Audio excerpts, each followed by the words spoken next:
It is an honor to have with me on the line Bonnie Melser. She is a co-founder of the North Portland Coal Committee, a completely independent grassroots activism group, which is getting ready to have a no coal demonstration this Saturday, August 18th here in Portland, Oregon. Also, check out the website Good Growth Northwest, the website goodgrowthnw.org for more information on that. Bonnie, welcome to Filter Free Radio. Thank you for having me. It's a pleasure to speak with you. Can you, for the listeners who might not know what's going on with the West Coast coal export issue and proposals going on, we've got a big deal on our hands. Can you tell our listeners kind of what's going on here, Bonnie? Coal didn't come through the Northwest, and it doesn't at the moment except for one train. But there's a lot of coal in Wyoming and Montana, which mostly goes east. There's a movement to stop using coal, which is so poisonous. And a lot of companies, a lot of electric companies, are transferring from coal to another source. But China, India, and other parts in Asia would really like to use this coal. So companies are buying up that coal and want to transport it to Asia. How do you get to Asia? Coal is heavy. Coal is dirty. Train is a very efficient way to transport things. So they want to put the coal onto trains and then bring it to ports. However, there aren't any ports in Washington to be able to... Oregon and Washington State, I'm sorry. ...be able to transport this coal. Sure. Have to build 6 ports. 6? 3 in Oregon and 3 in Washington. 6 ports? 6. And they would like to have all of them, and there's 6 different projects with 6 different rules, because there are different train companies involved, and there's also barges that are involved. So Oregon and Washington would just be a pass-through for this coal.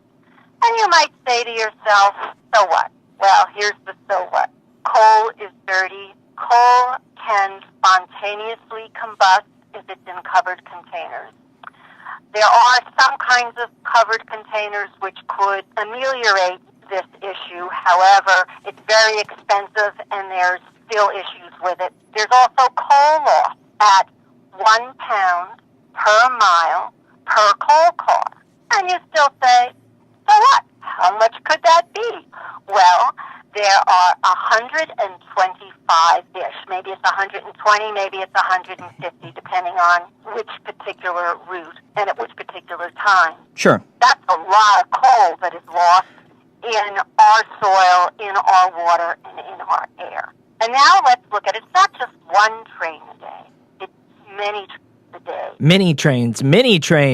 In Portland, it's not passing through Portland kind of on the outskirts and forgetting about not affecting neighborhoods. But Right. It's coming through neighborhoods where people live, where people work, where people shop. In North Portland, 8 trains will come through a day. Now, that's full trains. But all these trains have to come back and be refilled. So then there's another 8 trains. Our sisters in Vancouver, Washington, which really is the closest neighborhood to me, there's just a river between us. It's another state. And they Right. have The Columbia River separates Oregon and Washington. They will have a whole different set of rules. 26 full trains a day. Wow. Say that again. 26. Plus, they will have 26 empty trains. And you might still say, well, the empty trains can't be that much trouble. But there's a lot of noise in these coal trains. If anybody lives within 2 miles or 3 miles of a train, you can hear them tooting. I can hear them tooting all night long. Sound is disturbing, and actually there's some evidence that big sounds like that, changes people's blood pressure and creates more heart problems, and also disrupts sleep, which has a host of other problems. That's why you see whenever you're in a hospital or a doctor's office, you always see nice, pretty nature scene pictures and nice, soothing nature sounds because, You don't have pictures of coal cars. natural environment surroundings and habitat are very common and very relaxing and very therapeutical to humans and all of the other species and whatnot that share it. So it's the noise. Now, these are a mile and a half long. So if you live or have to work on the other side of where the train tracks are, where there is a grade crossing, at a grade crossing where the train and the street meet. Right. And I'm sure everybody, if you live in southeast Portland, you know that when that train comes on 11th and 12th, almost by division, you have to wait. But now let's say you're late for work, and that coal car comes along, and it's 10 minutes long. And not only that, you are sitting there in harm's way. You are sitting there where coal dust is going to fall on you. And as you mentioned, Bonnie, so kind of to sum up for our folks who are just kind of becoming aware of this issue, you have a gigantic kind of coal proposal operation that would extract coal out of the states of Wyoming and Montana, ship it via barge and trains all the way out to the West Coast, completely damaging the environment, human beings, everything in its path on the way there, because coal is the dirtiest form of energy known. And the problem with coal is it's so abundant and it's so cheap and it's been used forever. When they started using coal in the 18th century, they did not realize the devastating effects of coal. But we know now. Right. We know now, and I have to say that there's two issues that I want to impress on people. I went to a party last night.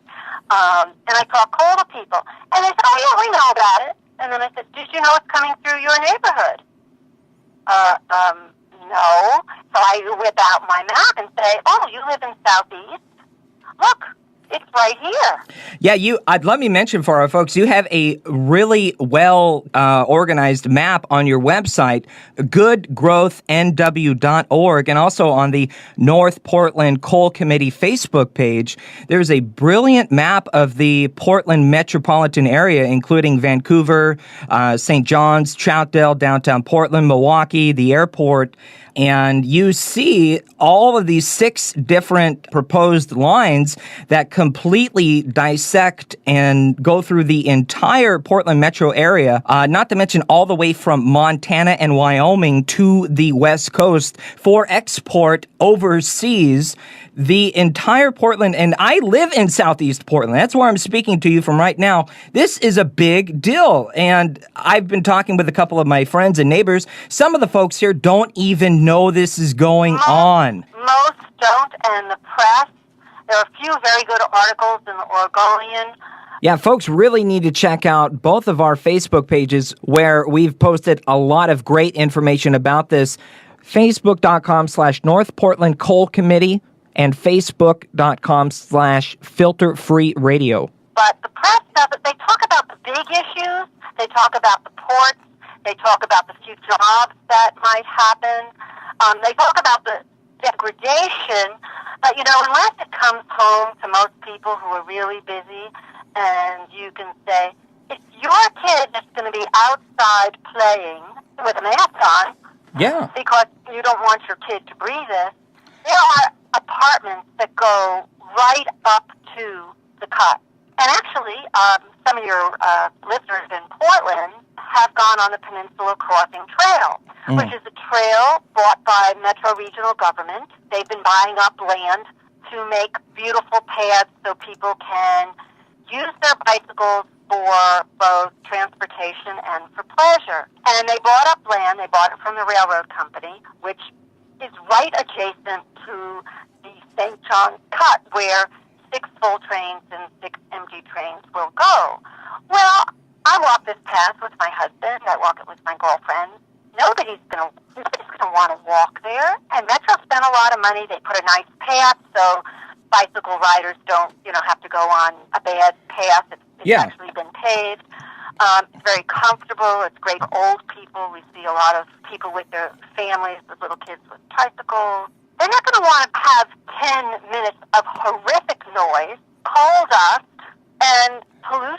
Yeah. There's also the pollution from the diesel.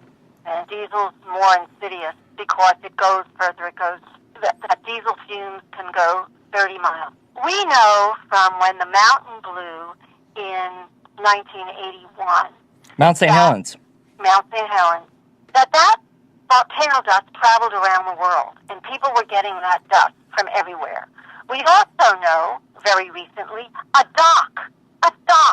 big, heavy dock came across the Pacific Ocean, which is pretty big, wouldn't you say? Yeah, a little And it landed in Oregon. Fukushima tsunami debris. That's right, because there are westerly winds. I'm sure all your viewers have heard of westerly winds. So this is a gift that will come on giving. It will ruin the Pacific Northwest. Well, yeah, I think that's the point you're getting to there is it's a lose-lose any way you look at it. The point here is the coal is exported overseas to China, India, etc., and they are the ones reaping the benefits of our extracting our natural resources in this country. It's being exported overseas, burned, and put into the atmosphere, and we get the devastating health and climate change effects of this garbage. If you're just joining us, we're speaking with Bonnie Meltzer. She's a co-founder of the North Portland Coal Committee. Let me strongly suggest you check out their Facebook page, facebook.com/North Portland Coal Committee. Also check out the website goodgrowthnw.org, Good Growth Northwest, goodgrowthnw.org is the website. Bonnie, there is a demonstration protest coming up this Saturday, August 18th, and we're trying to get a lot of folks out there to help express their frustrations, their concerns, their opposition to this. Tell me about this demonstration coming up Saturday that you're helping organize. Okay, Richard Elmeyer and I and our neighbors have planned this protest mostly as an informational event and to let people know that this is happening. We have, under the guidance of Barbara Ellis, have knocked on 1,100 doors, and most people did not know, and these were 1,100 doors right on the cut. Wow. Right there on the cut. And it is horrifying to me that they didn't know. And I think I've mentioned this before, that people just don't know, or they think, oh, well, they couldn't bring these. They're trying to be reasonable. They say they couldn't bring these into our neighborhood. So we want people to come. If you want to wear coal black, you are welcome to. If you want to wear a costume, a friend of mine who's a puppeteer is bringing a beaver puppet. You can make signs. Your signs could say whatever you want them to say. We're also making some no coal signs and stop coal signs. And here's what we're going to do. We're going to start at the railroad cut by the Peninsula Fred Meyers and Peninsula Crossing Trail on Lombard Street, North Lombard Street, halfway between I-5 and the St. John's Bridge on Lombard. Right, and for our folks on the West Coast who might be trying to come down from Seattle or other outlying areas, this is off of Interstate 5, I-5 in North Portland. Right. So if you want to, you can take the train, the yellow line, get off at Interstate, and then hop on a bus going westbound towards St. John's.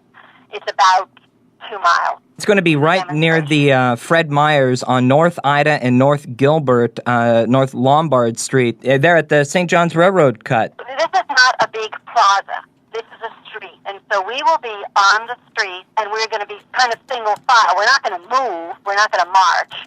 But as people come, they're going to move east of the cut.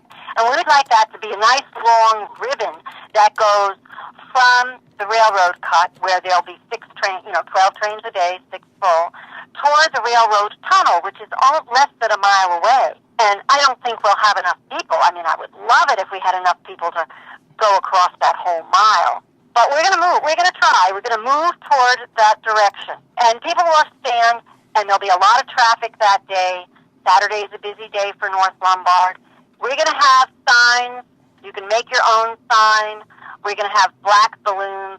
We're going to ask people to blow them up themselves, but I'll have some ribbon for them that they can tie them up with. Oh, then there's a really cool kind of theatrical demonstration idea behind, if everyone comes to the protest dressed in black, we get these black balloons going, and we kind of show the folks around and demonstrate what coal dust actually does when it's on a train rolling through your neighborhood. Right. That's a really important element to this demonstration this Saturday. And the more people that we can get to come out to the protest, this demonstration on Saturday, the more people who dress in black and bring these black balloons, and we make this theatrical image and we create it, and it gets covered, the better chances it will be that we make it in the news locally here in Portland, up in Washington, Vancouver area, and surrounding areas. And maybe we need to get some national coverage on this. This is like the Keystone XL pipeline of the West Coast, only it's worse. It's coal.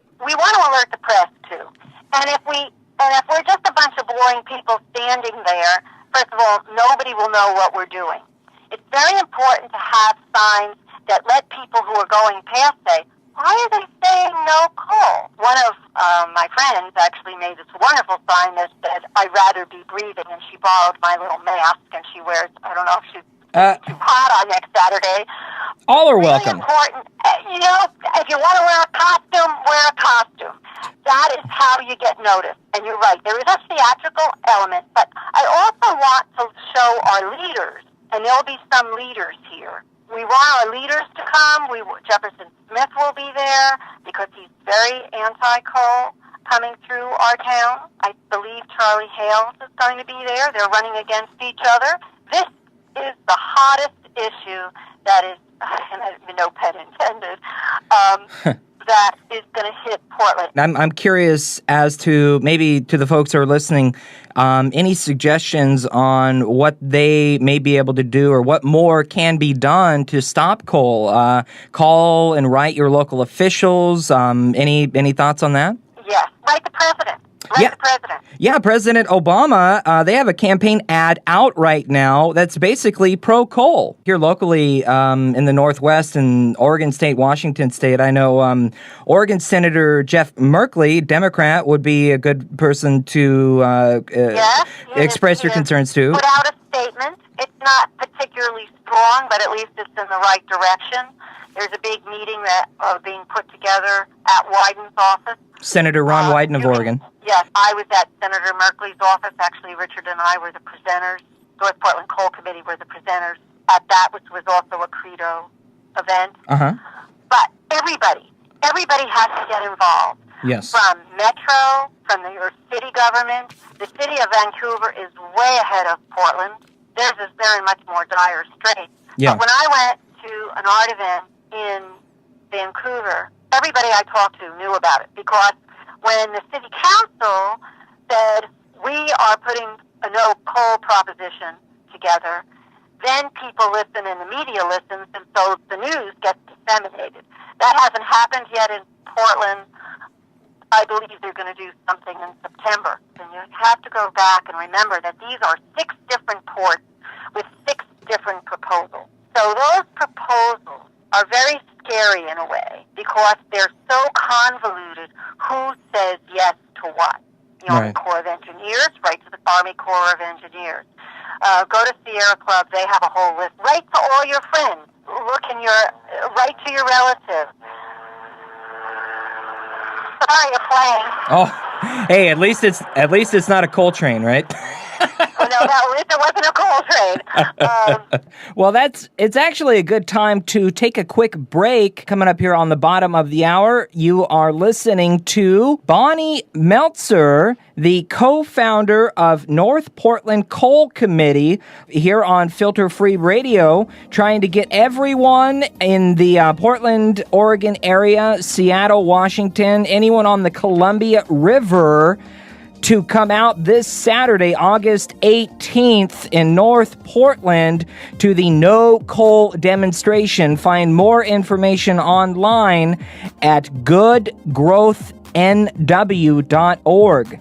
Filter Free Radio broadcasting live from Portland, Oregon and Washington, D.C. with Jacob Dean and Skeptical Scott and special guest Bonnie Meltzer.